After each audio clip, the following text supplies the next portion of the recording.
আজি নৰেন্দ্ৰ মোদী ডাঙৰীয়া বা হিমন্ত বিশ্ব শৰ্মা ডাঙৰীয়াও নিজৰ ফেচবুক একাউণ্টত লাইভ আহি ৰাইজৰ লগত কথা পাতে। নৰেন্দ্ৰ মোদী ডাঙৰীয়াই মন কী বাত কৰে, ইউটিউবত কৰে। গতিকে ব্লগাৰ বুলি যদি কাৰোবাক টাৰ্গেট কৰা যায় তেন্তে বৰ্তমান সময়ত সকলো ৰাজনৈতিক নেতাই সেইটো কৰি আছে। আৰু মই ৰাইজৰ ঘৰত বিয়া সকাম খাই তাত কেনে লাগিছে, কেনে অনুভৱ হৈছে এইটো ব্লগ কৰা নাই। মই ৰাইজৰ মাজত গৈ যিখিনি সমস্যা ৰাইজৰ মুখত দেখিছোঁ সেইখিনি সমস্যাৰ কথা কৈছোঁ। ঠিক আছে, তেখেতৰ আপত্তি আছে মই ব্লগিং কৰাটো, কিন্তু তেখেতে সেই ব্লগটোত যিটো দেখুওৱা হৈছে ৰাস্তাটো, সেই ৰাস্তাটো কিয় নবনিল সেইটোৰ উত্তৰটো তেখেতে দিব লাগিব। আজিৰ দিনটোতো আচলতে বহুজনে মোক কৈছে আমি তোমাৰ বাবে ব্ৰতত আছোঁ, যিসকলক মই চিনিও নাপাওঁ। কোনোবাই কৈছে যে আমি চাকি গছ লগাইছোঁ তোমাৰ নামত, আমি বিচাৰিছোঁ যে তুমি এবাৰ ওলাই যোৱা। যিসকলক মই হয়তো মৰিয়নি সমষ্টিৰে ৰাইজ, যিসকলক মই কোনোদিন লগ পোৱা নাছিলোঁ। স্বাগতম জনাইছো নিউজ 24 অসমৰ এক বিশেষ অনুষ্ঠান বাৰ্তালাপৰ এই বিশেষ খণ্ডটিৰ মাজলৈ। প্ৰিয় দৰ্শকসকল, সমাগত বিধানসভা নিৰ্বাচন আৰু আঙুলিৰ মূৰত হিচাপ কৰিব পৰা কেইটামান দিন বাকী আছে বিধানসভাৰ নিৰ্বাচনলৈ। যিহেতু অসমৰ 126টা বিধানসভা সমষ্টিৰ ভিতৰত এটি অন্যতম গুৰুত্বপূৰ্ণ সমষ্টি হৈছে যোৰহাট জিলাৰ মৰিয়নি বিধানসভা সমষ্টি। আৰু মৰিয়নি বিধানসভা সমষ্টিৰ এইবাৰ যি নিৰ্বাচনৰ যুঁজ ইতিমধ্যে আকৰ্ষণীয় হ'ব বুলি বহুতে ইতিমধ্যে মন্তব্য প্ৰকাশ কৰি আছে, কিয়নো এইবাৰ 5 বাৰৰ আচলতে বিধায়ক মৰিয়নি সমষ্টিৰ ৰূপজ্যোতি কুৰ্মীৰ আচলতে প্ৰতিদ্বন্দ্বী হিচাপে থিয় দিছে অগ্নিকন্যা হিচাপে পৰিচিত ডক্টৰ জ্ঞানশ্ৰী বৰাই, ৰাইজৰ তলৰ পৰা মনোনীত এগৰাকী প্ৰাৰ্থী। আৰু তেখেত যথেষ্ট ব্যস্ততাৰ মাজত আজি এই খণ্ডটিত আমাৰ সৈতে আছে। গতিকে নিৰ্বাচনী প্ৰেক্ষাপটৰ বহুকেইটা কথা আমি তেখেতৰ পৰা জানিবলৈ চেষ্টা কৰিম। আপোনাক স্বাগতম জনাইছো আমাৰ বিশেষ খণ্ডটিৰ মাজলৈ। হয়, যিহেতু আঙুলিৰ মূৰত হিচাপ কৰিব পৰা কেইটামান দিন বাকী আছে নিৰ্বাচনলৈ, যিহেতু যথেষ্ট এটা বৃহৎ পৰিসৰ মৰিয়নি সমষ্টি, ৰাইজৰ মাজলৈ কি ধৰণে গৈছে আৰু ৰাইজৰ সহযোগিতা আপুনি কি ধৰণে লাভ কৰিছে?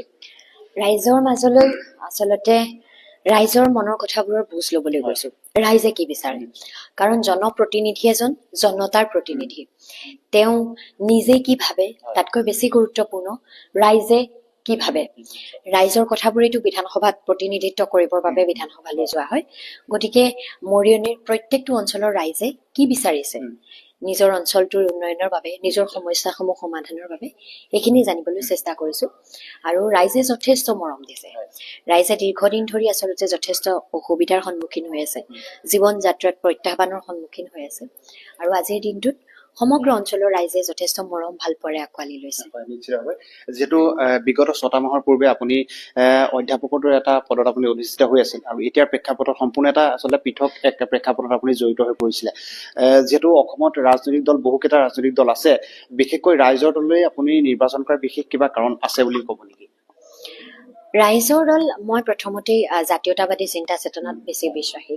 আমাৰ অধিকাৰসমূহ আমি পাবৰ বাবে ক'ৰবাত আমি স্বাভিমান লগত লৈ আমি আমাৰ মাটিৰ অধিকাৰ, সম্পদৰ অধিকাৰ, মাটিৰ তলত থকা সম্পদৰ অধিকাৰ, আমি বিধানসভা লোকসভাত আমাৰ অধিকাৰৰ কথাবোৰ আৰু বঢ়াই লৈ যাব লাগিব।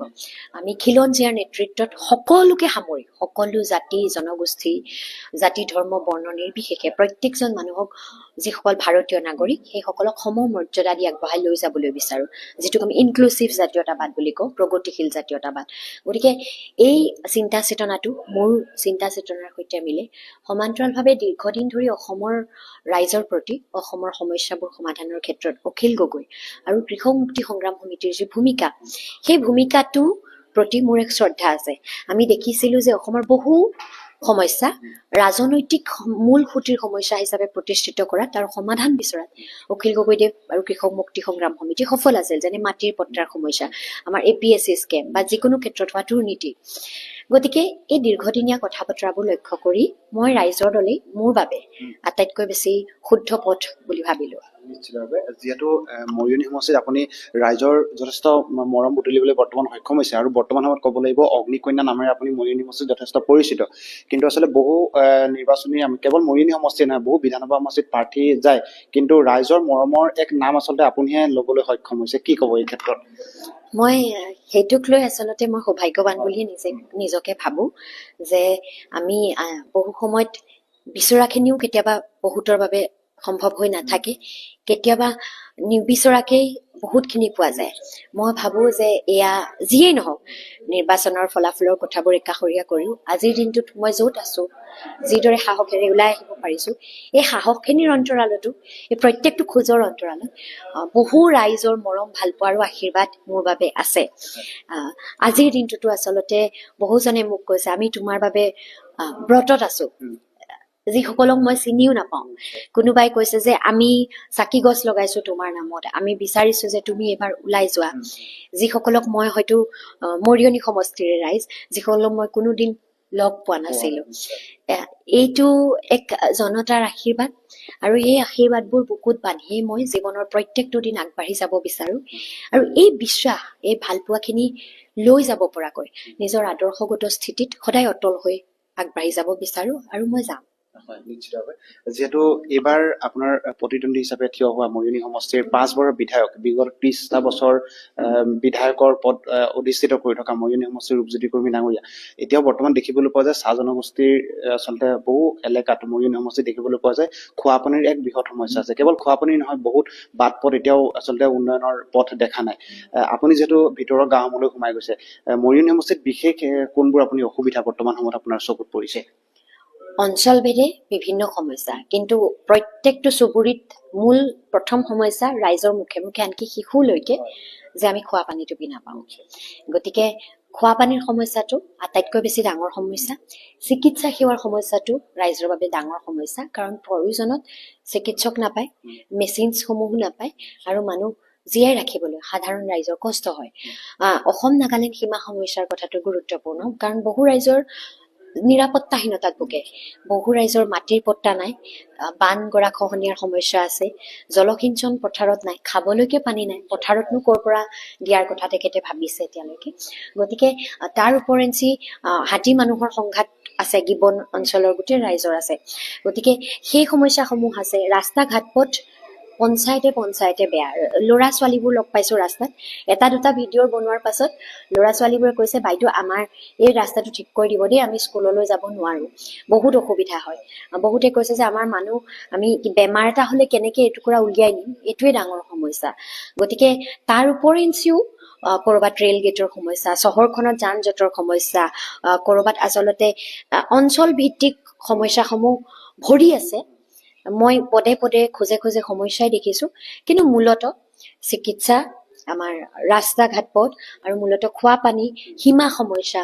এইখিনি সমস্যা আটাইতকৈ সকলো ৰাইজৰে এইখিনি সমস্যা হৈ আছে যিহেতু আমি এক প্ৰতিবেদন আচলতে মৰিয়নিৰ বৰ্তমানৰ বিধায়ক ৰূপজ্যোতি কুৰ্মীক আমি বিশেষ আমি প্ৰশ্ন কৰোঁতে তেওঁ আপোনাৰ বিষয়ে তেওঁ উল্লেখ কৰিছিল যে দুদিনমানৰ আগত আচলতে সমষ্টিত আহি ব্লগিং কৰিলে আচলতে ৰাইজৰ মৰম পোৱা নাযায় বুলি তেওঁ এক মন্তব্য কৰিছে এই সন্দৰ্ভত আপুনি কি মতামত দাঙি ধৰিব চাওক মই ৰাইজৰ মাজলৈ গৈছোঁ ৰাইজে মোক সমস্যাবোৰৰ কথা কৈছে ৰাইজে মোক এইটোও কৈছে যে এই বিষয়টোত এটা মাত মাতিব দেই আজিকালি আমি সমস্যাবোৰৰ বিষয়ে উত্থাপন কৰোঁ আজিকালি আনকি পুলিচত দিয়া এফআইআৰখনো অনলাইনতে দিলেও চলি যায় হোৱাটছআপ মেছেজ টুইটাৰত পোষ্ট এটা দিলে আজি নৰেন্দ্ৰ মোদী ডাঙৰীয়া বা হিমন্ত বিশ্ব শৰ্মা ডাঙৰীয়াও নিজৰ ফেচবুক একাউণ্টত লাইভ আহি ৰাইজৰ লগত কথা পাতে নৰেন্দ্ৰ মোদী ডাঙৰীয়াই মন কী বাত কৰে ইউটিউবত কৰে গতিকে ব্লগাৰ বুলি যদি কাৰোবাক টাৰ্গেট কৰা যায় তেন্তে বৰ্তমান সময়ত সকলো ৰাজনৈতিক নেতাই সেইটো কৰি আছে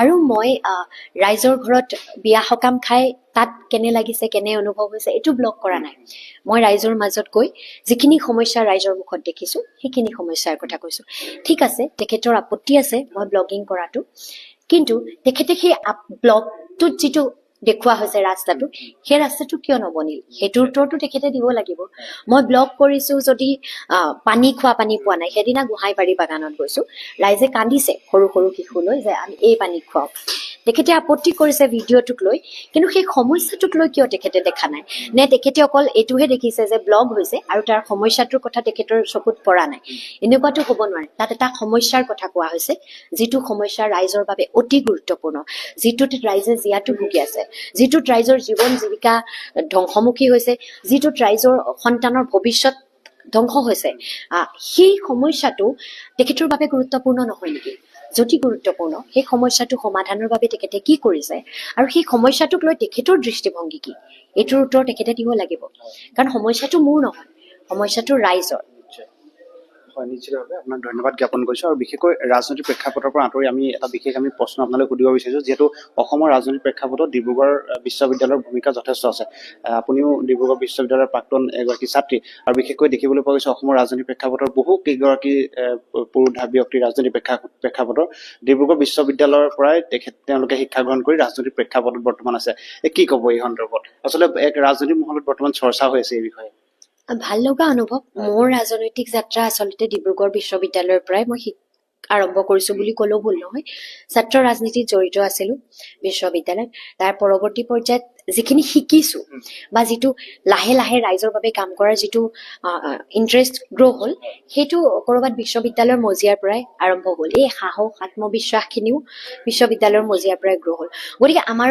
সকলোৰে বাবে বিশ্ববিদ্যালয় মহাবিদ্যালয়সমূহ এক কেৱল ডিগ্ৰীটো লাভ কৰা চাৰ্টিফিকেটখন লাভ কৰা অপশ্যনেই নহয় আমাক সৰ্বাংগীনভাৱে সকলো দিশৰ পৰা আগবঢ়াই লৈ যোৱাৰ এক আচলতে সুন্দৰ ব্যৱস্থা গতিকে আমাৰ বাবে কাৰোবাৰ বাবে কটন কাৰোবাৰ বাবে ডিব্ৰুগড় বিশ্ববিদ্যালয় কাৰোবাৰ বাবে গুৱাহাটী বিশ্ববিদ্যালয় কাৰোবাৰ বাবে হয়তো তেজপুৰ দিল্লী বিশ্ববিদ্যালয় এই সকলোখিনি আমাক আমি পঢ়াশালীয়ে আমাক যথেষ্ট জীৱনত সহায় কৰে মই ইয়াৰ পাছত যলৈকে নাযাওঁ এই যাত্ৰাৰ অন্তৰালত ডিব্ৰুগড় বিশ্ববিদ্যালয়ৰ মোৰ যি যাত্ৰা মোৰ শিক্ষকসকল যিসকলে মোক আগবঢ়াই লৈ গ'ল মোৰ বন্ধুসকল এই সকলোৰে অৱদান আটাইতকৈ গুৰুত্বপূৰ্ণ থাকিব নিশ্চিতভাৱে আপোনাক ধন্যবাদ জ্ঞাপন কৰিছোঁ আপুনি যথেষ্ট ব্যস্তৰ মাজত আপুনি বহু সময় আমাৰ সৈতে অতিবাহিত কৰিলে আৰু নিশ্চিতকৈ ইমান পৰ সংযুক্ত হৈ থকা নিউজ 24 অসমৰ প্ৰতিগৰাকী দৰ্শকক ধন্যবাদ জ্ঞাপন কৰিছোঁ আৰু আমি আশা কৰিছোঁ আগন্তুক সময়ত আপুনি মৰিয়নি সমষ্টিৰ ৰাইজৰ বাবে যিসমূহ আপুনি আশা কৰিছে মৰিয়নি সমষ্টিৰ ৰাইজে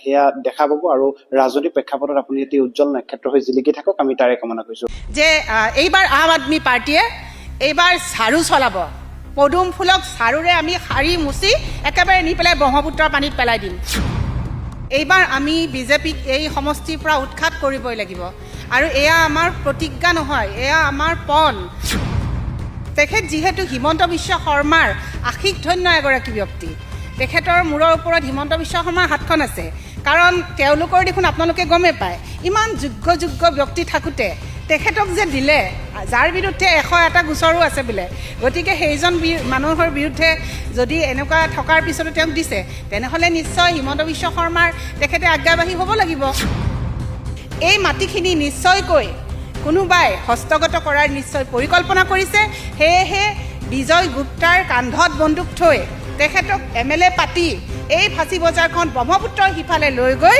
কোনে কি দখল কৰাৰ চক্ৰান্ত কৰিছে সেই কথা অসমৰ ৰাইজে জানক আৰু যদি বিজয় গুপ্তাক কিবা কাৰণত এই সমষ্টিক MLA বনায় তেনেহ'লে জানিব জেইলৰ মাটি যেনেকৈ কাৰোবাক 5 ষ্টাৰ হোটেলৰ কাৰণে এৰি দিছে কাৰোবাক উদ্যোগ স্থাপন কৰিবলৈ এৰি দিছে কোনোবাই জীয়েকৰ নামত পুতেকৰ নামত নগৰ বনাবলৈ এৰি দিছে তেনেকুৱা হ'লে কিন্তু ফাঁচী বজাৰৰ এই অঞ্চলটো এটা বৃহৎ অঞ্চল কিন্তু আমাৰ হাতৰ পৰা গুচি যাব নিৰ্বাচন সমাগত আৰু নিৰ্বাচনক লৈ ইতিমধ্যে মধ্য গুৱাহাটীৰ আপৰ কেণ্ডিডেট অনুৰূপা ডেকাৰাজাই ইতিমধ্যে ডোৰ টু ডোৰ কেম্পেইন কৰিবৰ কাৰণে আৰম্ভ কৰিছে এই মুহূৰ্তত আমি বৃহত্তৰ গুৱাহাটী অঞ্চলৰ যি ছাত্ৰীবাৰী অঞ্চলত আছোঁ আমি এই ছাত্ৰীবাৰী অঞ্চলত কেনেধৰণে আচলতে আপৰ এই প্ৰাৰ্থীগৰাকীয়ে নিৰ্বাচনীত প্ৰচাৰ চলাইছে আমি পোনে পোনে তেখেতৰ সৈতে আমি যোগাযোগ কৰিবৰ কাৰণে বা তেখেতলোকৰ কথা পাতিবৰ কাৰণে বিচাৰিম দেখিবলৈ পোৱা গৈছে যে যিহেতু মধ্য গুৱাহাটীৰ আটাইতকৈ যিহেতু গুৱাহাটীৰ অসমৰ আটাইতকৈ গুৰুত্বপূৰ্ণ সমষ্টি হৈছে চেণ্ট্ৰেল গুৱাহাটী আৰু চেণ্ট্ৰেল গুৱাহাটীক লৈ আচলতে যেনেধৰণে চৰ্চা চলিছে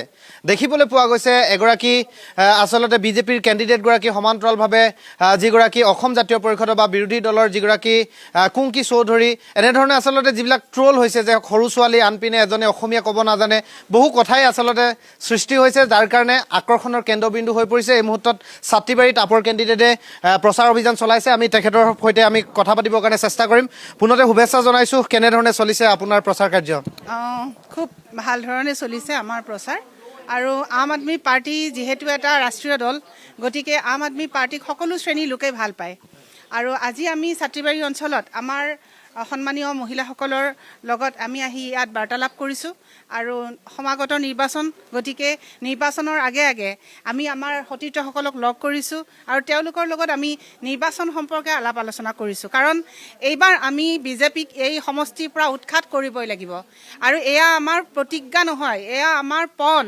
গতিকে আমি এয়া পণ ৰাখিছোঁ যে আমি এইবাৰ এই সমষ্টিত কেতিয়াও বিজেপিক দখললৈ আনিবলৈ নিদিওঁ কাৰণ এই সমষ্টিত যিগৰাকী ব্যক্তিক তেওঁলোকে প্ৰক্ষেপ কৰিছে তেখেতৰ বিষয়ে বা তেখেতৰ বিৰুদ্ধে ইতিমধ্যে বহু অভিযোগ আহিছে গতিকে এনেকুৱা ধৰণৰ এজন অভিযুক্ত লোকক যদি আমি এইটো সমষ্টিৰ দায়িত্ব দিওঁ তেনেহ'লে ইয়াতকৈ আৰু কিন্তু দুখৰ কথা আৰু একো হ'ব নোৱাৰে গতিকে আমি চেষ্টা কৰিছোঁ দেখা যায় যে আম আদমি পাৰ্টিৰ আচলতে কেন্দ্ৰীয় নেতৃত্ব আপোনালোকৰ যদি চাওঁ দিল্লীৰ যিগৰাকী মুখ্যমন্ত্ৰী বা শিক্ষামন্ত্ৰীক আচলতে ভুৱা গোচৰত তেখেতলোকক কাৰাদণ্ডিত কৰিলে যাৰ কাৰণে তেখেতলোক বহুদিন তেখেতলোকে থাকিলে আৰু হয়তো এইটোৱে নিৰ্বাচন প্ৰথম এইবাৰতো আম আদমি পাৰ্টিৰ কাৰণে তেখেতলোক দুখমুক্ত হোৱাৰ পিছত এইটোৱে প্ৰথম আৰু অৰবিন্দ কেজৰিৱাল অসমলৈ আহিব আৰু আপোনালোকে আচলতে যেনেধৰণে কামখিনি কৰি আছে তো এই মুহূৰ্তত যিহেতু আপৰ এইটো প্ৰথম নিৰ্বাচন হ'ব এইটো আটাইতকৈ গুৰুত্বপূৰ্ণ হিচাপে বিবেচিত কৰিছে কেন্দ্ৰীয় নেতৃত্ব কেনেধৰণে আহিব আপোনালোকক সহযোগিতা কৰিবৰ কাৰণে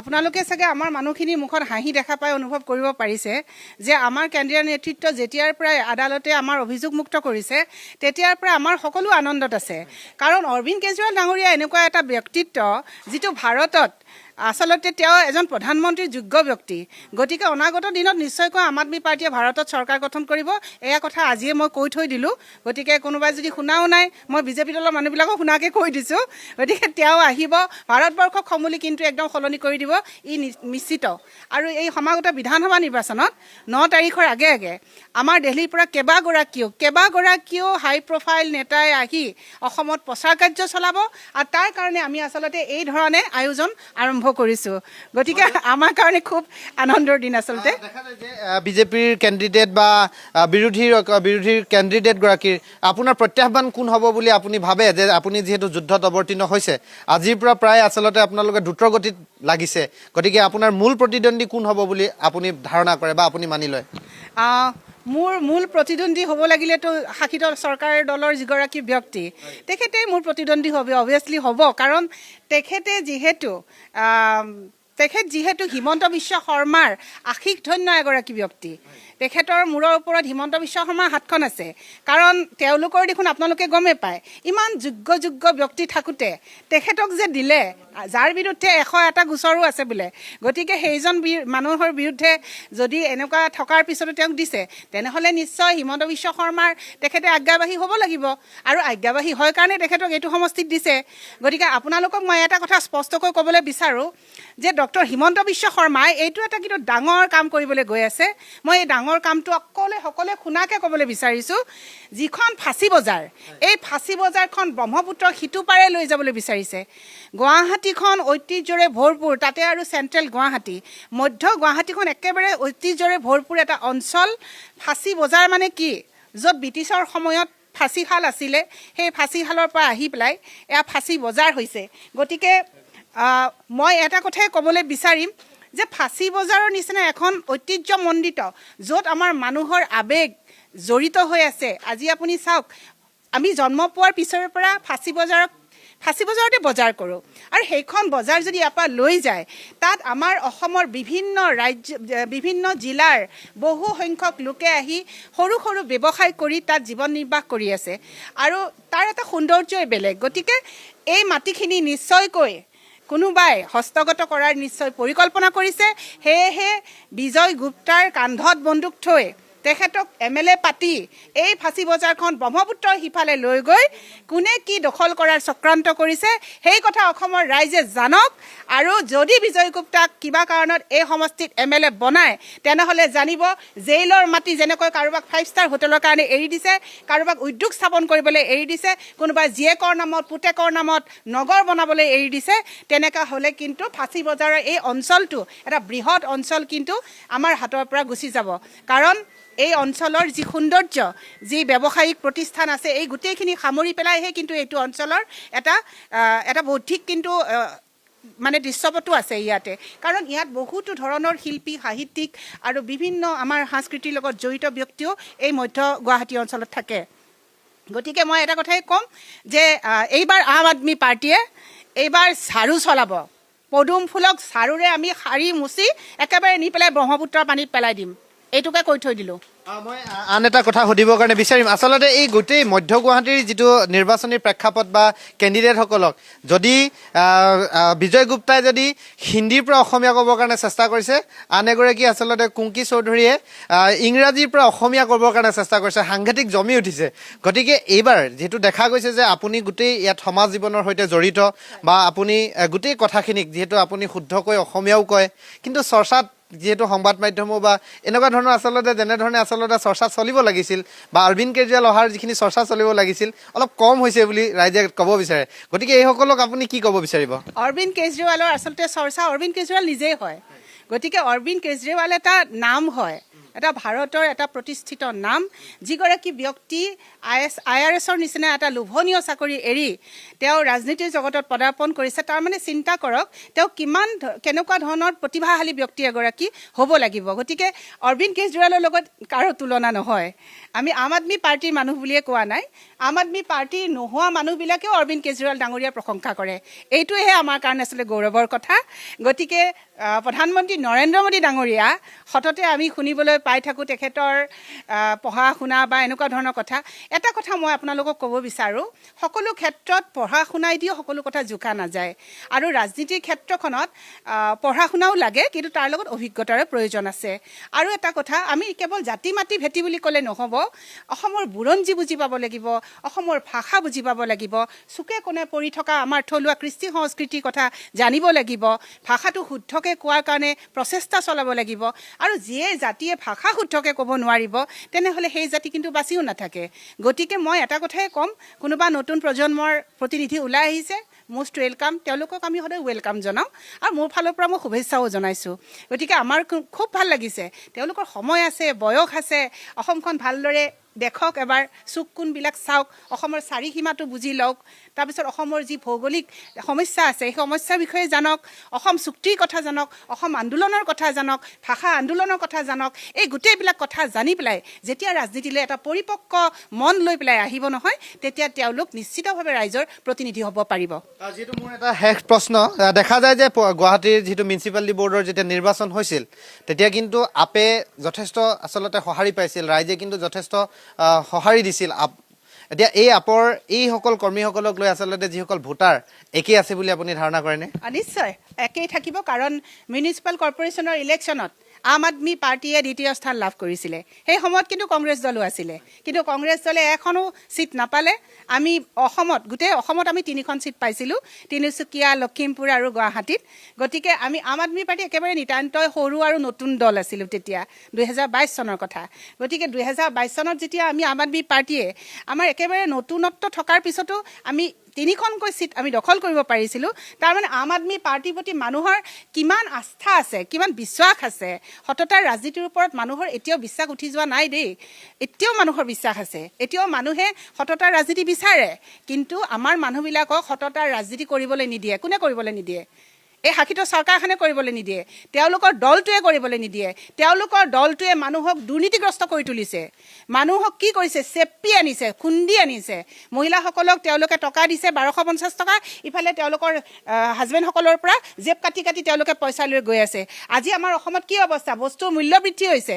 আজি বস্তুৰ যে মূল্য বৃদ্ধি হৈছে, সংগোপনে তেওঁলোকে বস্তুৰ মূল্য বৃদ্ধি কৰিছে, কোনো গমেই পোৱা নাই। ঔষধৰ মূল্য বৃদ্ধি হৈছে। আজি আমাৰ এগৰাকী যদি আই মাতৃ ইয়াত বেমাৰত পৰে, তেনেহ'লে আই মাতৃগৰাকীক হস্পিটেললৈ লৈ যাবৰ কাৰণে তেওঁলোকে কিমান টকা তাত খৰচ কৰিব লাগিব, সেই কথা তেওঁলোকে নিজে নাজানিব। হস্পিটেলত ভৰ্তি হোৱাৰ পিছত মানুহজনীক উলিয়াই আনিব পাৰিব নে নোৱাৰিব। গতিকে এই পৰিস্থিতি এতিয়া হৈছে। এওঁলোক হৈছে ঠগবাজি চৰকাৰ, মিছলীয়া চৰকাৰ, ভুৱাবাজি চৰকাৰ, মানে তেওঁলোকে ভোট চুৰ কৰা দল এটা। গতিকে এই ভোট চুৰ কৰা দল, ভুৱা দল, ঠগবাজি দলক আমি উৎখাত কৰিবই লাগিব অসমৰ পৰা, নহয় আচলতে ভাৰতবৰ্ষৰ পৰা উৎখাত কৰিব লাগে। গতিকে মই এইখিনিকে ক'ম। আৰু ইয়াত হয়তো সকলো ধৰণৰ ইয়াত আমাৰ এটা সম্প্ৰীতিৰ বাতাবৰণ সৃষ্টি হৈ আছে। ইয়াত বিভিন্ন ধৰণৰ লোক ইয়াত উপস্থিত আছে, আপোনালোকে কথা পাতিলেই গম পাব। গতিকে মই এটা কথাই ক'বলৈ বিচাৰোঁ, অসমৰ ৰাইজে এইবাৰ আম আদমি পাৰ্টীক এবাৰ এটা সুযোগ দিয়ক। আম আদমি পাৰ্টীয়ে যাতে অসমৰ এই মধ্য গুৱাহাটী সমষ্টিটোত এই যে ঝাৰুৰে লেতেৰা পৰিষ্কাৰ কৰি যাতে সদনত গৈ এই অঞ্চলৰ মধ্য গুৱাহাটী অঞ্চলৰ দুখৰ কথাখিনি যাতে সদনত সজোৰে উপস্থাপন কৰিব পাৰে, তেনে এগৰাকী জনপ্ৰতিনিধি হিচাপে মই ভাবোঁ যে মই সেই কথাখিনি ৰাইজৰ কথাখিনি গৈ সদনত নিশ্চয়কৈ সজোৰে উপস্থাপন কৰিবলৈ পাৰিম। আৰু ৰাইজক কৰজোৰে মই আহ্বান জনাইছোঁ, আপোনালোকে সকলো কথা এবাৰ জুকিয়াই চাওক, চাই পেলাই আপোনালোকে আম আদমি পাৰ্টিক এইবাৰ আপোনালোকে অন্ততঃ সুযোগ দিয়ক যাতে সদনত গৈ মাত মাতিব পাৰোঁ আৰু আম আদমি পাৰ্টিৰ কাৰণে আপোনালোকে সকলোৱে একেলগে সদলবলে ওলাই আহক। এতিয়াহে যেন ন্যায় ব্যৱস্থাৰ নীতি নিয়মবোৰ ভালকৈ জনা হৈছে আইনৰ স্নাতক ডক্টৰ হিমন্ত বিশ্ব শৰ্মাই। পূৰ্বতে বিজেপি চৰকাৰে জুবিন গাৰ্গক ন্যায় দিব বুলি কোৱা ডক্টৰ হিমন্ত বিশ্ব শৰ্মাই এতিয়া পাভলুটি মাৰিছে। একেদৰে ছিংগাপুৰ আদালতত গৈ অসম পুলিচে ঘটনাস্থলী পৰিদৰ্শন নকৰাৰ সন্দৰ্ভতো হিমন্ত বিশ্ব শৰ্মাই দিছে অদ্ভুত যুক্তি। আমি যদি জুবিনক ন্যায় দিব নোৱাৰো, আমাক আপোনালোকে কিয় কৰিব? মিডিয়াটো স্বাভাৱিক আৰু তাক আমি মানিও ল'ব লাগিব। আৰু বিজেপিয়ে কৰিব, কাৰণ আমি জুবিনক মনৰ পৰা ভাল পাইছো, সেইটোৱে কথা। সেইকাৰণে ন্যায় কাৰণে 100% ন্যায় হ'ব। ইয়াত ন্যায়ত কোনো ভয় খাবই নালাগে যে ক'ৰবাত ন্যায় নহ'ব। ন্যায় দিমেই, আৰু সেইটো মোৰ সংকল্প, ন্যায় দিহে। জুবিনৰ ন্যায় নিজৰ জেগাত, তাক আমি দিমেই 100%। একেজনেই মানুহ, একেখনেই মুখ, এতিয়া মাৰিছে পাভলুটি। মুখ্যমন্ত্ৰীয়ে কাৰোবাক ফাঁচীৰ অৰ্ডাৰ দিব পাৰে, মুখ্যমন্ত্ৰীয়ে কাৰোবাক জেল দিব পাৰে। তেনেকে যদি ন্যায় দিব পাৰিলেহেঁতেন, মোৰ লিষ্টত কিমান আছে মই ন্যায় দিয়ে দিলোহেঁতেন। ছিংগাপুৰৰ আদালতত কি হ'ব সেয়া বোলে তেওঁ আগতেই জানিছিল, যেন জ্যোতিষ শাস্ত্ৰতো তেখেত পাৰ্গত। ছিংগাপুৰত তদন্ত নহ'ব বুলি জানিয়েই আমি অসমত এই কেছ ৰেজিষ্টাৰ কৰিছিলো, আৰু আজিলৈকে এজন অভিযুক্ত জেলৰ পৰা ওলাই যাব পৰা নাই। ঘটনাস্থলীলৈ নোযোৱাকৈ আৰক্ষীয়ে তদন্ত কৰাৰ পক্ষত দিলে অদ্ভুত যুক্তি। কেনেকে ছিংগাপুৰ ছিংগাপুৰ ছিংগাপুৰ কৰি আমাক পাগল কৰি দিয়াৰ কাৰণে চেষ্টা কৰা হৈছে। উপস্থিত হৈয়েতো ছিংগাপুৰ পুলিচে তদন্ত কৰিছিলে, কি পালে? আজি যদি আমি তাতে উপস্থিত হলোহেঁতেন, আজি আমাৰ অৱস্থা কি হ'লহেঁতেন? আপোনালোকে কি হেডলাইন কৰিলেহেঁতেন একবাৰ মনত চিন্তা কৰকচোন। টিভিৰ ষ্টুডিঅ'তটো আজি হাত তাত পুচাই বহি ল'লেহেঁতেন, মোৰ শ্ৰাদ্ধই উঠাই দিলে। ক্ৰেডিট কেনেকৈ ল'ব লাগে শিকোৱা হওক। জাজতকৈতো আমি বেছি নাজানো। যদি আমি কৰা তদন্ত ভুলহেঁতেন, হাইকোৰ্টে ফাষ্ট ট্ৰেক কোৰ্ট দিলেহেঁতেন নে হাইকোৰ্টৰ চিফ জাষ্টিছতকৈও আমি আইন বেছি জানো। আৰু আজিলৈকে আমিতো ছমাহ ৰাখি দিলো, এতিয়াতো চাৰ্জ ফ্ৰেম হ'ব গৈ আছে, ডে টু ডে হিয়াৰিং হৈ আছে, চাৰ্জ ফ্ৰেম হ'ব গৈ আছে। মাননীয় মুখ্যমন্ত্ৰী মহোদয়, আপোনাৰ জ্ঞাতাৰ্থে জনাই থওঁ, না এতিয়ালৈ ফাষ্ট ট্ৰেক কোৰ্ট হৈছে, না দৈনিক শুনানি হৈছে, আৰু নিৰ্বাচনৰ পূৰ্বে সেয়া সম্ভৱ নহয়। কাৰণ ফাষ্ট ট্ৰেকৰ দায়িত্বত থকা ন্যায়াধীশ শৰ্মিলা ভূঞাক এতিয়ালৈকে স্থলাভিষিক্ত কৰা নাই আন কোনো ন্যায়াধীশে। নিৰ্বাচনী আচৰণ বিধি বলবৎ হৈ থকা সময়ত বদলীকৰণ যে হ'ব তাৰ বিশেষ আশা নাই। সি যি কি নহওক, শিৱ মোৰ ফেভাৰিট চৰিত্ৰ। মই নিজকে অনাৰ্য বুলি ভাবো, মই মোৰ লগুণ ছিঙি দিছো, এনেকৈ প্ৰায়ে কৈছিল জুবিন গাৰ্গে। কিন্তু আহক এতিয়া অপব্যাখ্যা শুনো। মোৰ জাতি নাই, মোৰ ধৰ্ম নাই, তাৰমানে মই অসমীয়া নহয় নেকি? চিনেমাৰ ডাইলগ আনি যদি কোনোবাই সেইটো জুবিনৰ জীৱনৰ লগত মিলাই দিয়ে, মইতো আগতে কৈছো জুবিন নিজে শিৱ ভক্ত আছিল। এটা কথা ঠিক, প্ৰাণৰ শিল্পীৰ মৃত্যুৰ পিছত ক্ৰেডিটৰ ৰাজনীতি কোনে কৰিছে সকলোৱে দেখিছে। ইমান দিনে জুবিন ক্ষেত্ৰক কৰা অৱহেলা দেখিছে। জুবিনৰ ন্যায়ৰ কথা সুধিলেই সাংবাদিকৰ বিৰুদ্ধে আক্ৰমণাত্মক হোৱা সকলোৱে দেখিছে। নিৰ্বাচনী ৰেলীত জুবিনৰ ন্যায়ৰ কথা উত্থাপন হলেই চলে বলে কৌশলেৰে তাৰ পৰা আঁতৰি ফুৰাও সকলোৱে দেখিছে, বুজিছে, চিনিছে। জুবিন গাৰ্গৰ চৰিত্ৰ হননকাৰী কোন সেয়াও লাহে লাহে পোহৰলৈ আহিছে। জনতাই জানে, বুজে। কিন্তু এই যে মানুহগৰাকী, তেখেত যি কেতিয়াবা নিজেই গৈ জুবিন ক্ষেত্ৰ পৰিষ্কাৰ কৰিছে, কেতিয়াবা ত্ৰিপাল বান্ধিছে, আৰু কেতিয়াবা নিশা গৈ মৰমৰ গল্ডিৰ শেষ শয়নস্থলীত উপস্থিত হৈছে, তেওঁ যে মনে প্ৰাণে এতিয়াও কামনা কৰিছে, আশা কৰিছে জুবিন গাৰ্গে ন্যায় পাব।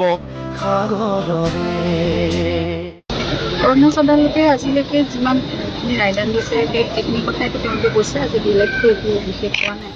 গতিকে তেওঁলোকৰ মতে তেওঁলোকে নিজৰ এটা প্ৰাইভেট ইণ্ডিভিজুৱেল ইনভেষ্টিগেশ্যন কৰিছিলে, তেওঁলোকে নিজৰ কথাটো নিজে কৈছে।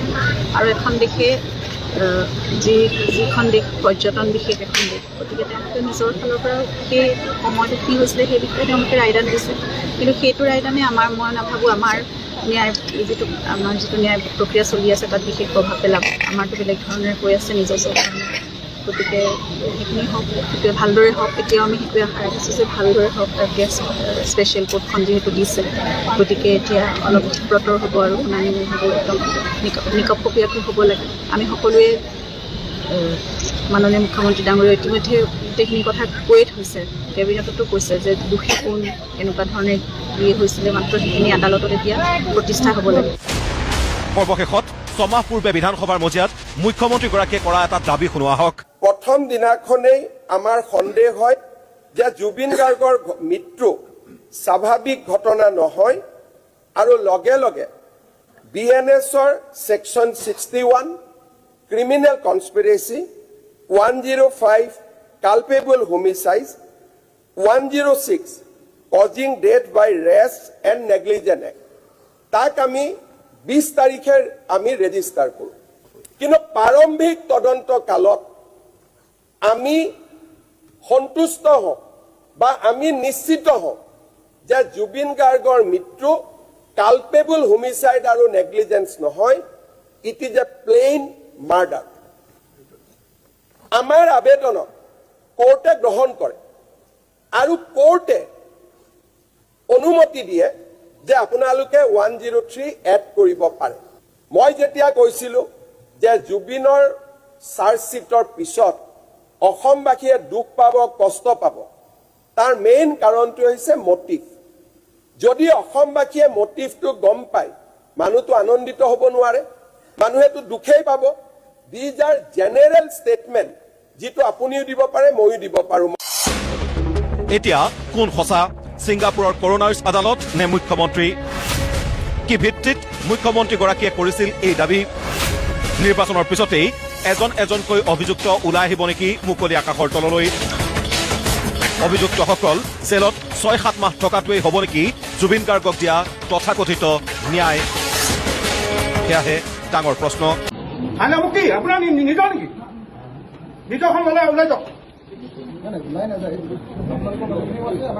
বাৰে বাৰে কিয় হেঁপাহ কৰি আছে? চেকটো আমি কাৰো কিবা কৰি দিয়া নাই নহয়।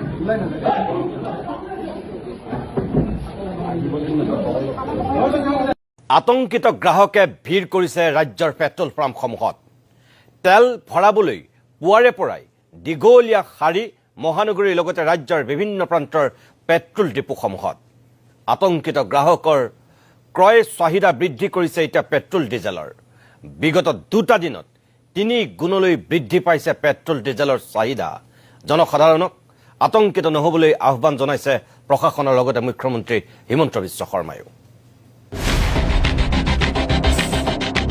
পেট্ৰল ডিজেলৰ নাটনিৰ আশংকাত জনসাধাৰণ। ৰাজ্যৰ তেল ডিপুৱে আতংকিত গ্ৰাহকৰ ভিৰ। ৰন্ধন গেছৰ পিছত এইবাৰ পেট্ৰল ডিজেল। তেল ভৰাবলৈ জনসাধাৰণৰ দীঘলীয়া শাৰী। কালিও লাইন ধৰিছিলোঁ, কালি নাপালোঁ, আজি আকৌ ৰাতিপুৱাৰ পৰাই ধৰিছোঁ।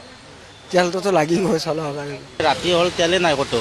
আমি হ'ল গণেশগুৰিত চালোঁ, ভাঙাঘৰত চালোঁ, তাৰপিছত ইয়াত হ'ল থকা বুলি ক'লাক কোনোবাই, সেইকাৰণে ইয়াত আহি পেলাই 7টাৰ পৰা লাইনে পাতি আছোঁ এতিয়ালৈকে। তেল পোৱাই নাই, এতিয়া চাওঁ আৰু ভৰাও। মোৰ 1.5 ঘণ্টা হৈছে ইয়াৰ পৰা। 1.5 ঘণ্টা মোৰ ঘৰ ইয়াতে আছে, এ ডিচিতে। মই 1.5 ঘণ্টা ধৰি ইয়াতে লাইনত আছোঁ, এতিয়ালৈকে তেল পোৱা নাই। কোনোৱে যদি অপেক্ষা কৰিছে 2 ঘণ্টা, আন কোনোৱে আকৌ শাৰী পাতিছে পুৱাৰে পৰা। এই দৃশ্য এতিয়া সুলভ মহানগৰীৰ প্ৰতিটো তেল ডিপোত। বিগত 2 দিন ধৰি ৰাজ্যত অভাৱনীয় হাৰত বিক্ৰী হৈছে তেল। হঠাৎ বৃদ্ধি পাইছে পেট্ৰল ডিজেলৰ চাহিদা। 1 ঘণ্টামান হ'ল। 1 ঘণ্টা পোৱা নাই। আগত 2টা তেল ডিপোত আছে, তেলে নাই। আগৰ এটা তেল ডিপো আছে না, ভাৰত পেট্ৰলিয়াম নেকি, তেলে নাই তাতে, বন্ধ চিকল লগাই থৈ দিছে। প্ৰত্যেকটো তেল ডিপুতে এইটো পৰিৱেশ হৈ আছে আৰু এই বিষয়ে মানুহে ভাবি লৈছে যে সেনেকুৱা এটা মানে যে হ'ব নেকি, সেইকাৰণে এই তেল ভৰাবলৈ ওলাই আহিছে। এতিয়ালৈকেতো এনেকুৱা আহি আছে বাৰু, বাট ক্ৰাইচিছ হৈছে অকণমান, তো আগতকৈ কম হৈ আছে ছাপ্লাই। তো সেইটো কাৰণে গাড়ী চবেই এতিয়া আহি আছে, চবকে তেল লাগে। তো আমি যিমান পাৰোঁ কৰি আছোঁ, তেতিয়ালৈকে থাকে। চাহিদা অনুপাতে তেল যোগান ধৰিব পৰা নাই মহানগৰীৰ একাংশ তেল ডিপুৱে। বিগত 2টা দিনে পূৰ্বতকৈ 3 গুণ বৃদ্ধি পাইছে পেট্ৰল ডিজেলৰ চাহিদা। দুদিন হৈ গ'ল এইটো দিনৰ পৰা এনেকুৱা হৈ আছে। আমি আশা মানে 90% বেছি হৈছে। ইমান বাঢ়ি গৈছে, ডিমাণ্ড বহুত বাঢ়ি গৈছে, মানে 3 গুণ বেছি বিক্ৰী কৰিব লাগে। 3 গুণ বেছি। নাটনি হোৱা নাই কি আমাৰ য'ত যাৰ পৰা মাল আহে তাতে নাটনি হৈছে। তাৰপিছত কাষ্টমাৰবিলাক ভাবিছে কি পেট্ৰল নাপাম মই, সেইকাৰণে ইমান হুলস্থুল মানে ইমান জাম কৰি দিছে। আমাৰ ষ্টক ঠিকে আছিল, 3 দিনে ষ্টক কালিয়ে একেবাৰে শেষ কৰি দিছে। নগদ ধন আমাৰ আজিকালি আগতে আছিল যে আমি এক গাড়ী কিবাকে পাই যাওঁ বা আগতে গাড়ী আহি যায় আমি গধূলিলৈকে পইচাটো দিলে হয়। এতিয়া হয় কি আমাৰ একদিন আগতে পইচাটো দিব লাগে, মানে কেছ। বাকী ঋণ বোলা বস্তু একো নাই, আগত কেছ পইচা দিয়ক, তেলটো যিমান পাৰে আপুনি। তেলৰ নাটনি এনেকুৱা আমাৰ হোৱা নাই, ছাপ্লাই চলি আছে, কিন্তু সেইটোৱে আৰু যে খালি আহোঁতে অলপ টাইম লাগে। ৰাজ্যৰ তেল ডিপুসমূহত এনে পৰিস্থিতি হঠাৎ সৃষ্টি হোৱাক লৈ বিমূৰত পৰিছে কৰ্মচাৰীৰ সমান্তৰালকৈ ডিপুৰ স্বত্বাধিকাৰীসকল। আনহাতে ইয়াৰ বিপৰীতে ৰাজ্যত পৰ্যাপ্ত তেল মজুত আছে বুলি মন্তব্য মুখ্যমন্ত্ৰীৰ। জনসাধাৰণক অযথা আতংকিত নহবলৈ আশ্বাস মুখ্যমন্ত্ৰীৰ। পেট্ৰল পৰ্যাপ্ত পেট্ৰল আছে, ডিজেল আছে, LPG আছে।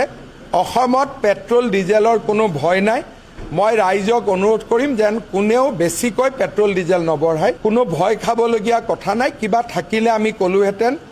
আজি সৰ্বদলীয় বৈঠক হৈছিল, তাতো ভাৰত চৰকাৰে কৈছে যে ভাৰতত পেট্ৰল ডিজেল LPGৰ কোনো অসুবিধা নাই। সৰ্বসাধাৰণ ৰাইজক মই বেছিকৈ তেল কিনিবৰ বাবে অনুৰোধ কৰিম, যিমান দৰকাৰ সিমানেই কিনিব, বেছিকৈ কিনিলে টকা পইচা বেছি খৰচ হ'ব। পিছে মুখ্যমন্ত্ৰীৰ এই মন্তব্যৰ পাছতো যেন আশ্বস্ত হ'ব পৰা নাই ৰাজ্যবাসী। বৃহস্পতিবাৰৰ দিনটোতো মহানগৰীৰ লগতে হাজো শিলচৰকে ধৰি প্ৰতিটো প্ৰান্তত দেখা গৈছে এনে দৃশ্য। আতংকিত জনতাক ভীতিগ্ৰস্ত নহবলৈ আহ্বান প্ৰশাসনৰ। গ্ৰাহকসকলক আতংকিত ক্ৰয়ৰ পৰা বিৰত থাকিবলৈ অনুৰোধ। এক্স হেণ্ডেল যোগে জনসাধাৰণক উদ্দেশ্যি বিশেষ মন্তব্য প্ৰকাশ ৰাজ্যৰ মুখ্য সচিবৰ। পৰ্যাপ্ত পৰিমাণৰ ইন্ধন মজুত আছে ৰাজ্যত। আনহাতে যদিহে কোনো গ্ৰাহক অসুবিধাৰ সন্মুখীন হয় তেন্তে জনতাক অভিযোগ দাখিলৰ বাবে 1077 টোল ফ্ৰী নম্বৰ মুকলি কৰিছে মহানগৰ জিলা প্ৰশাসনে। প্ৰদীপ দা, মই এটা আপোনাক প্ৰস্তাৱ দিওঁ। আপুনি কাইলৈ দিনটো অকল সময় আছে, আপুনি শিৱসাগৰ সমষ্টিটোৰ প্ৰাৰ্থিত্ব প্ৰত্যাহাৰ কৰক। আহক আমি দুইজন আঞ্চলিকতাবাদীয়ে ঐক্যবদ্ধভাৱে এই ৰাষ্ট্ৰীয়তাবাদী সন্ত্ৰাসবাদীহঁতক, এই সাম্প্ৰদায়িকতাবাদীহঁতক, এই ফেচিষ্টহঁতক পৰাজিত কৰিবৰ কাৰণে একেলগতে কাম কৰোঁ। প্ৰতিতা আহক আমাৰ মানুহবিলাক, আমাৰ আঞ্চলিকতাবাদী, আমাৰ জাতীয়তাবাদী মানুহবিলাক আহক আমি একলগ হওঁ। প্ৰতিতা এইটো আঞ্চলিকতাবাদী শক্তি অসম গণ পৰিষদৰ প্ৰতি, অতুল বৰাৰ প্ৰতি, প্ৰদীপ হাজৰিকাৰ প্ৰতি, কেশৱ মহন্তৰ প্ৰতি মোৰ এয়া শেষ আহ্বান।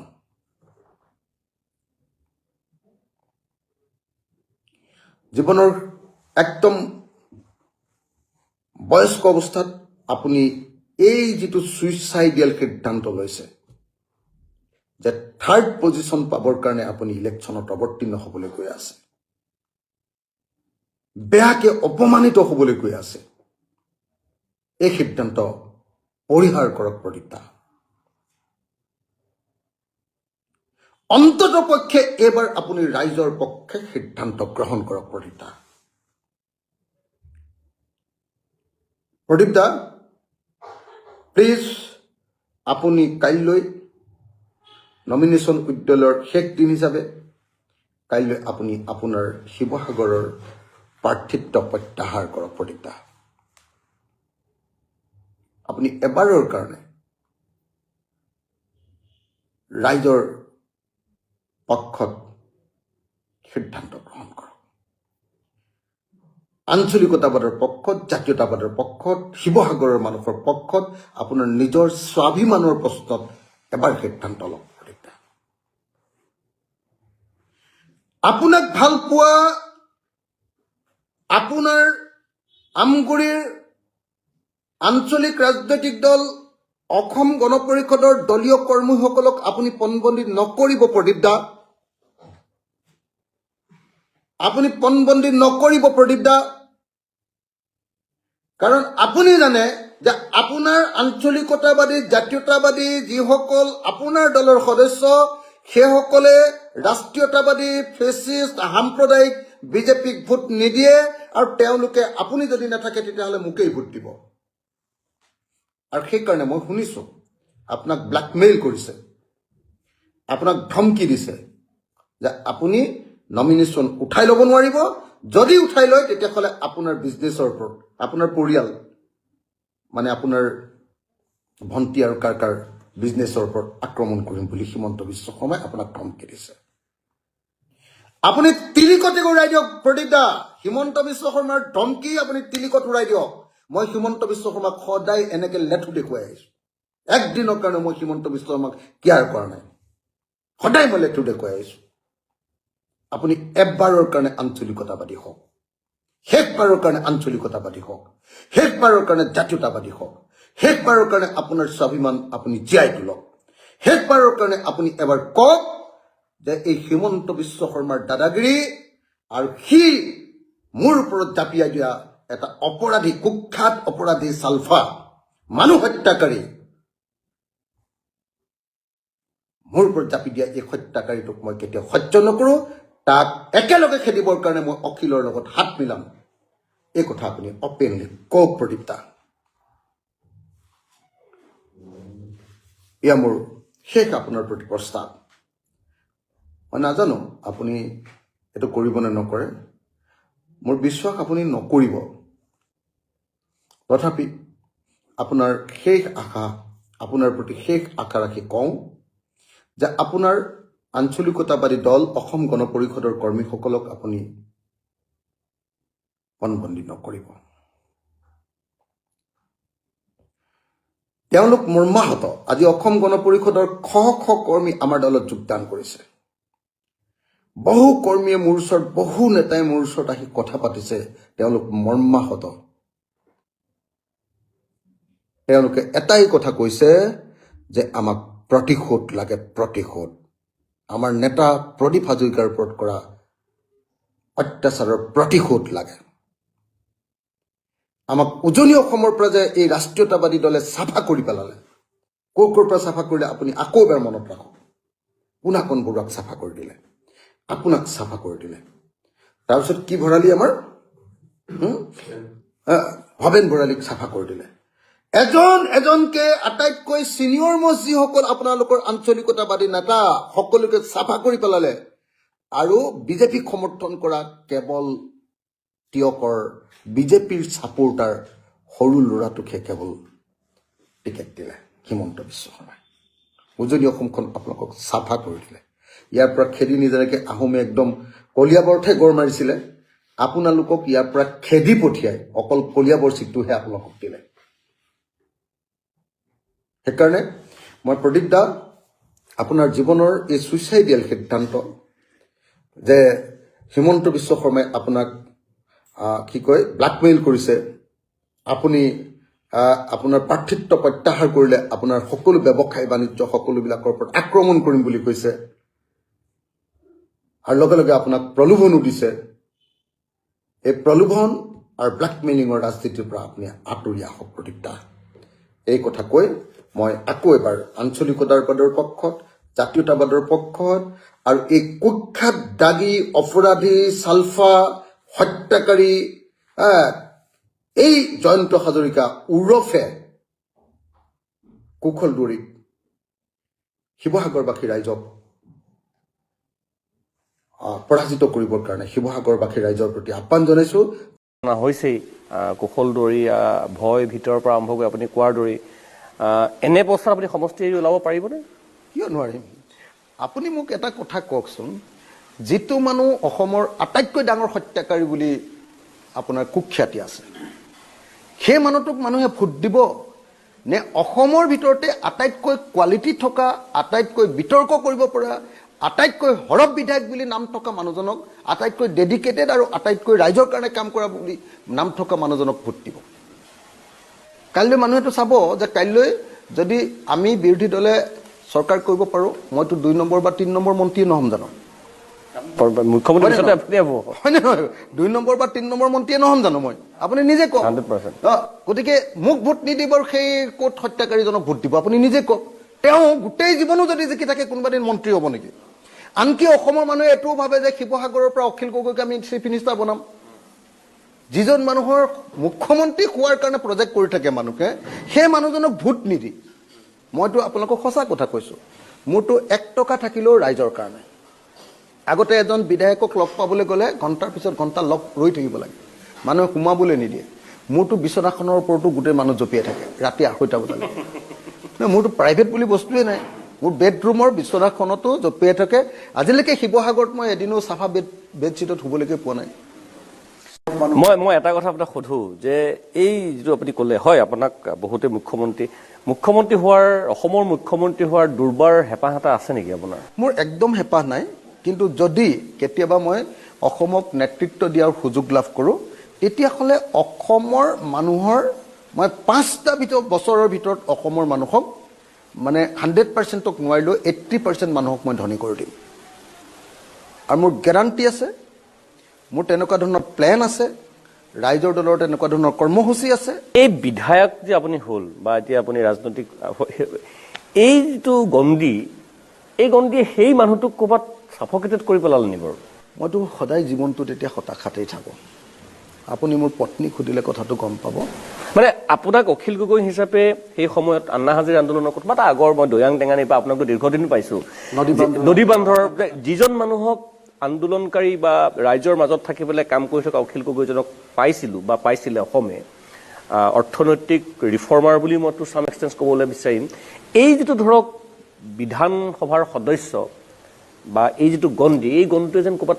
মেচ কৰি পেলাইছে সাফকেটেড কৰি পেলাইছে মানুহজনক মানে যদি মই ধৰক সদায় অকল MLA হৈ থাকোঁ তেতিয়াহ'লে মোৰ প্লেন বিফল আৰু যদি মই চৰকাৰৰ অংশীদাৰ হ'ব পাৰোঁ বা চৰকাৰৰ মূল মানুহ হ'ব পাৰোঁ তেতিয়াহ'লেতো অসমৰ কাৰণে এইটো বাজিমাত হ'ব অসমীয়া জাতিটোক মই 1 ষ্টেপ ফৰৱাৰ্ড কৰি দিম 1 ষ্টেপ ফৰৱাৰ্ড বুলি যাক কয় মানে গোটেই অসমীয়া জাতিটোক মই বহুত আগলৈ লৈ মই এটা লগতে আপোনাক খুব সন্মান জনাই কওঁ যে অসমীয়া মানুহবিলাক ইমান বেছি প্ৰতাৰিত হৈছে অসমীয়া মানুহে প্ৰফুল্ল মহন্তই ঠগন দিয়া দেখিলে মই ঘৰৰ ল'ৰাকেইটাৰ কথাই কৈছোঁ অসমীয়া মানুহে আপোনাৰ এই সৰ্বানন্দ সোণোৱালৰ ৰাম ঠগন খালে বাকী জাতীয় সংগঠনৰ নেতৃবৰ্গ যিসকল ৰাজনীতিলৈ গৈছে মই নাম নোৱাৰো কি ক'ম কি ভয়ানকভাৱে ঠগন দিলে 2-1 বিৰল ব্যতিক্ৰমক বাদ দি মানুহে এতিয়া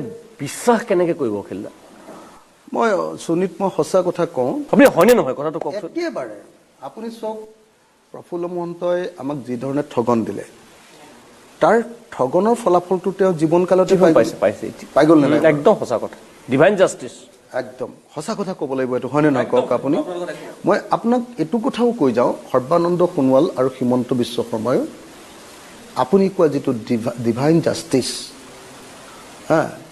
সেই জাষ্টিচ তেওঁলোকেও পাব মোৰ জীৱনৰ এটা সংকল্প হ'ল যে অসমৰ আটাইতকৈ দুৰ্নীতিপৰায়ণ আটাইতকৈ প্ৰবঞ্চক আটাইতকৈ মানে দুৰ্ধৰ্ষ বেয়া মানুহজনে যেতিয়া আজিৰ দিনটোত অসমৰ মুখ্যমন্ত্ৰী হৈ তেওঁকে বহুত মানুহে দেখুৱাব সংবাদ মাধ্যম মেডিয়া চববিলাকৰ জৰিয়তে তেওঁৱেই অসমৰ টানকৰ্তা মহিলাবিলাকক চাইছে আমুকক চাইছে এই বস্তুটো যে দেখুৱাই থাকিব খুজিছে মই আপোনাক এটা কথা কৈছোঁ এবাৰ মাত্ৰ আমাক চৰকাৰলৈ আহিবলৈ দিয়ক তাৰপিছত হিমন্ত বিশ্ব শৰ্মা কোন মই অসমৰ ৰাইজক দেখুৱাই দিম এবাৰ মাত্ৰ মোক চৰকাৰলৈ আহিবলৈ দিয়ক মই দৃঢ়তাৰে কৈছোঁ আপোনাক আৰু মই দৃঢ়তাৰে আপোনাক এটা কথা কৈছোঁ যে মই যেতিয়া আন্দোলনকাৰী আছিলোঁ তেতিয়াও আপোচ কৰা নাছিলোঁ মোৰ লগৰ সকলোবিলাকে আপোচ কৰি দিছিলে মই যেতিয়া বিধায়ক আছিলোঁ যোৱা 5 বছৰত একদিনো মই আপোচ কৰা নাছিলোঁ